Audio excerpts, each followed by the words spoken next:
Assalamualaikum warahmatullahi wabarakatuh. Alhamdulillahilladzi akrama ahlas sunnah wal jamaah wa adala ahlal bid'atid dalalah wassalatu wassalamu ala man ahabbal jamaah Sayyidina Muhammad ibn Abdillah la hawla wa la quwwata illa billah amma ba'da.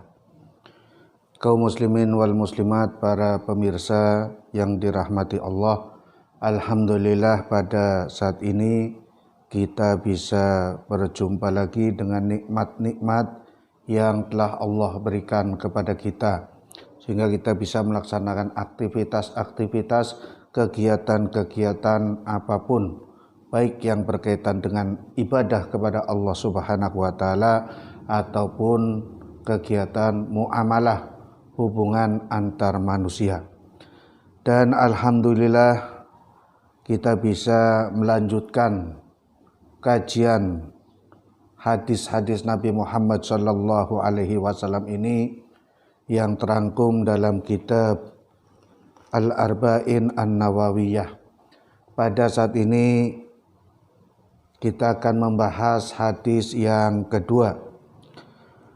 Bismillahirrahmanirrahim. An Umar radhiyallahu anhu qala aidan bainama nahnu julusun 'inda Rasulillah sallallahu alaihi wasallam dzata yaumin ittala'a 'alaina rajulun shadidu bayadi siyabi shadidu sawadi sya'ri la yura 'alaihi asarus safari wa la ya'rifuhu minna ahadun hatta jalasa ila nabiy sallallahu alaihi wasallam fa asnada rukbatayhi ila rukbatayhi wa wada'a kaffayhi ala fakhidayhi. Hadis yang diriwayatkan dari seorang sahabat Nabi Muhammad sallallahu alaihi wasallam, yakni Umar bin Khattab. Di sini ada kalimat aidon juga, karena hadis ini diriwayatkan oleh sahabat Umar sebagaimana hadis yang pertama juga diriwayatkan dari sahabat Umar bin Khattab.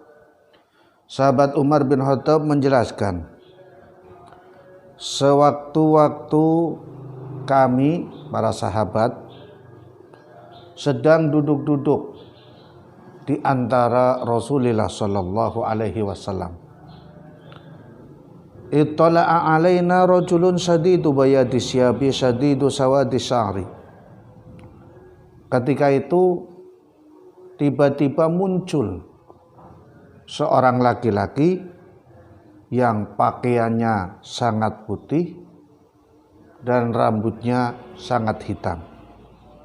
La yura alaihi asarus safari, yang tidak diketahui bekas-bekas dia berasal dari mana. Tahu-tahu ada di antara para sahabat, di antara Nabi Muhammad, di antara sahabat Umar dan sahabat-sahabat yang lain. Wala ya'rifuhu minna ahadun, dan di antara kami itu tidak mengenal orang tadi. Sehingga orang tadi duduk di hadapan Nabi Muhammad sallallahu alaihi wasallam dengan menyandarkan kedua lututnya pada lutut Nabi Muhammad sallallahu alaihi wasallam, kemudian kedua tangannya diletakkan pada paha Nabi Muhammad sallallahu alaihi wasallam. Kemudian orang itu bertanya kepada Nabi Muhammad, "Ya Muhammad, akhbirni anil Islam." Wahai Muhammad, berikan kabar kepadaku tentang Islam. Apa itu Islam? Terus dijawab oleh Nabi Muhammad, al-Islamu an tashhada an la ilaha illallah wa anna Muhammadar Rasulullah wa tuqimus shalah wa tu'tiyaz zakata wa tasuma Ramadan wa tahujjal baita in istata'ta ilaihi sabila. Qala sadaqta. Faji'na lahu ayyas'alahu wa yusaddiqahu. Seorang tadi bertanya kepada Nabi Muhammad sallallahu alaihi wasallam, akhbirni, berikan kabar kepadaku tentang Islam. Nabi Muhammad menjelaskan bahwa yang disebut dengan Islam adalah antasyhada alla ilaha illallah wa anna Muhammadar Rasulullah. Bahwa yang dimaksud dengan Islam adalah satu, engkau menyaksikan bahwa tidak ada Tuhan selain Allah dan Muhammad Rasulullah. Kemudian mendirikan sholat, mengeluarkan zakat, berpuasa di bulan Ramadan, dan melaksanakan ibadah haji. Tetapi bagi yang mampu. Ketika mendapatkan jawaban itu, orang tadi yang bertanya kepada Rasul langsung membenarkan apa yang diungkapkan oleh Nabi Muhammad SAW. Sodakta, engkau benar. Ketika aku bertanya tentang apa Islam, kemudian engkau jawab dengan bahwa Islam adalah syahadat, bahwa Islam adalah melaksanakan sholat, mengeluarkan zakat, berpuasa, dan haji, engkau benar. Nah, ini membuat para sahabat bingung. Wong dia yang bertanya, kok dia membenarkan jawaban Nabi Muhammad SAW, seolah-olah orang ini dia bertanya kepada Nabi Muhammad, tapi hakikatnya bukan bertanya, ngetes Nabi Muhammad SAW. Nah, saya potong dulu hadis ini.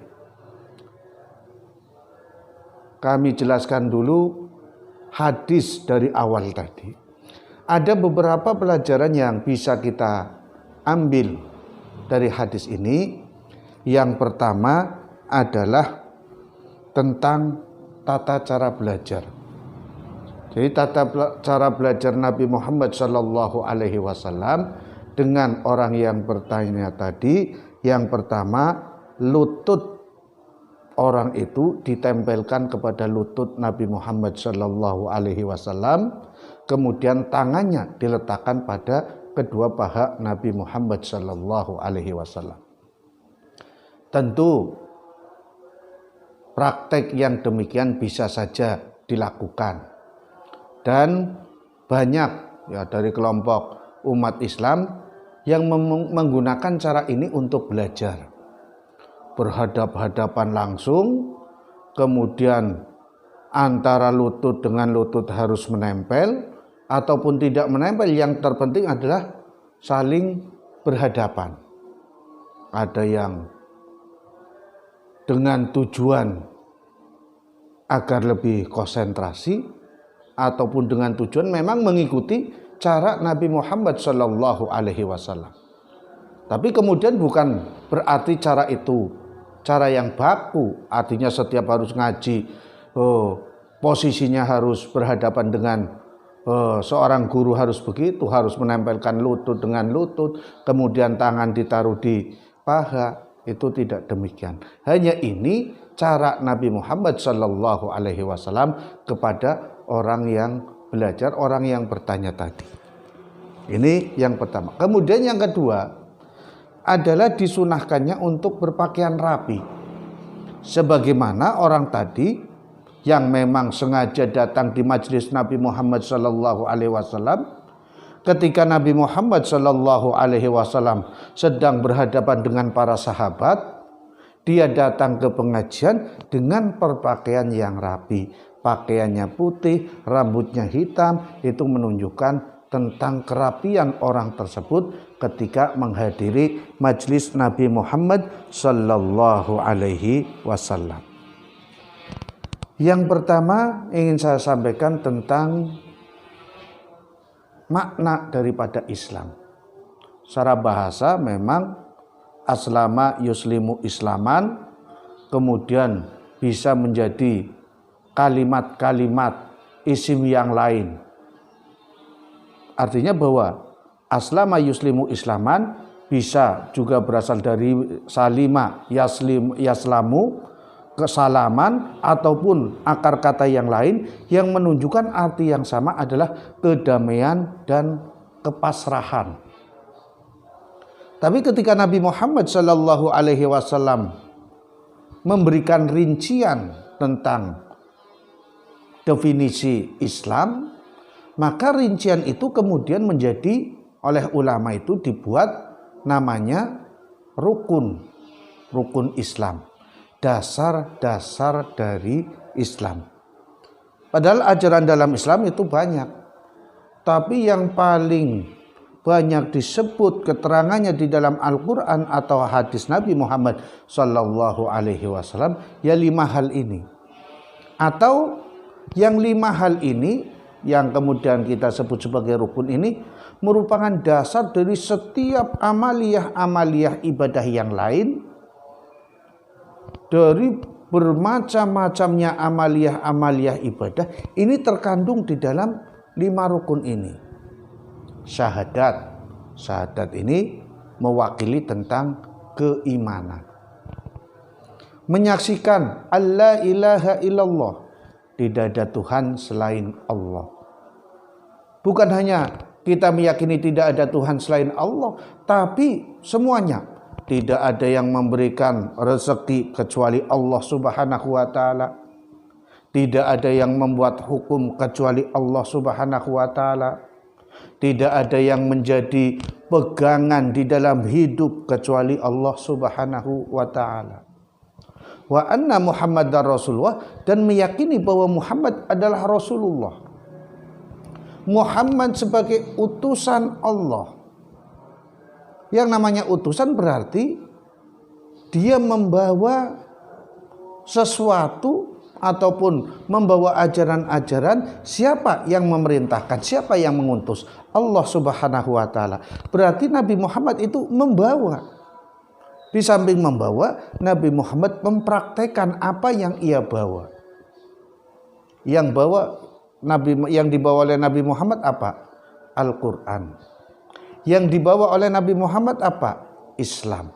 Berarti Nabi Muhammad membawa dan mempraktekkan Islam, membawa dan mempraktekkan Al-Quran. Keyakinan kita, syahadat kepada asyhadu alla ilaha illallah wa anna Muhammadar Rasulullah, Allah yang membuat hukum, yang mempraktekkan Nabi Muhammad sallallahu alaihi wasallam dan menyampaikan kepada umatnya. Ini yang pertama, syahadat. Kemudian yang kedua, tuqimus shalah, mendirikan salat, melaksanakan salat. Melaksanakan salat berarti Allah telah memberikan aturan kepada manusia. Dalam 24 jam selama 1 hari 1 malam, hanya 5 waktu yang dibebankan kepada manusia. Mulai dari subuh, zuhur, asar, maghrib, isya. 5 waktu yang diberikan oleh Allah kepada manusia 24 jam. Kalau 1 waktu 10 menit, berarti kita hanya butuh 50 menit dalam sehari semalam. 50 menit berarti tidak ada 1 jam. Artinya apa? Allah memberikan keluasan waktu yang diberikan kepada umat manusia 12 bulan, tetapi ibadahnya hanya 50 menit. Ya katakanlah 1 jam, maka ada 11 jam yang lebih yang manusia itu digunakan untuk yang lain, bukan hanya untuk beribadah.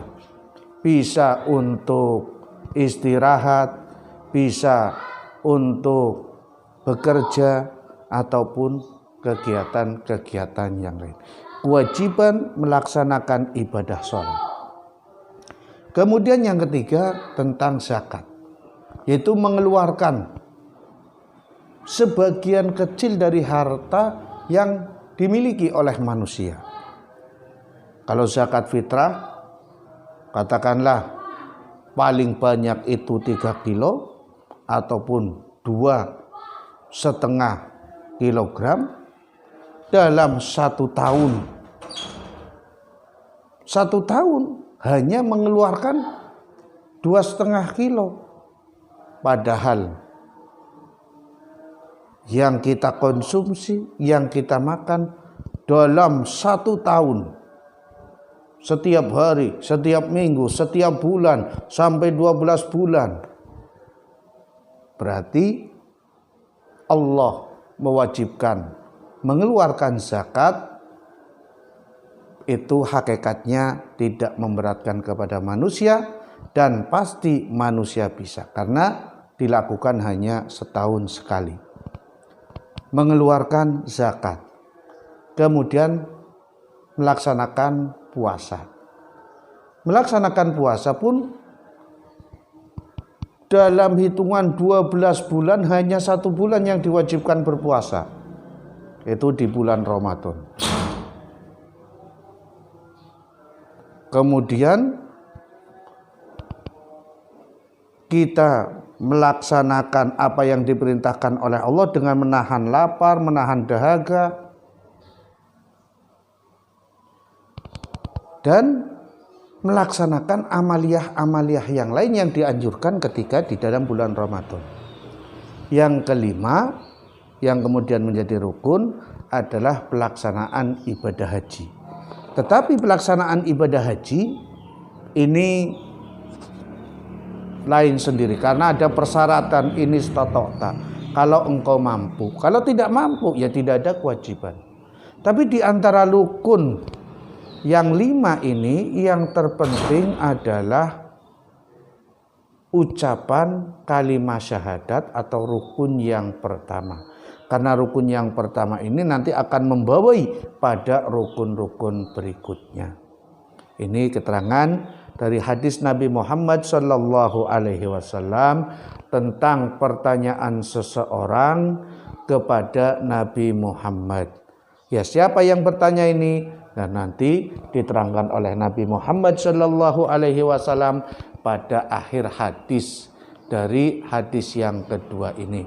Mudah-mudahan bermanfaat bagi kita semua, amin ya rabbal alamin. Assalamualaikum warahmatullahi wabarakatuh.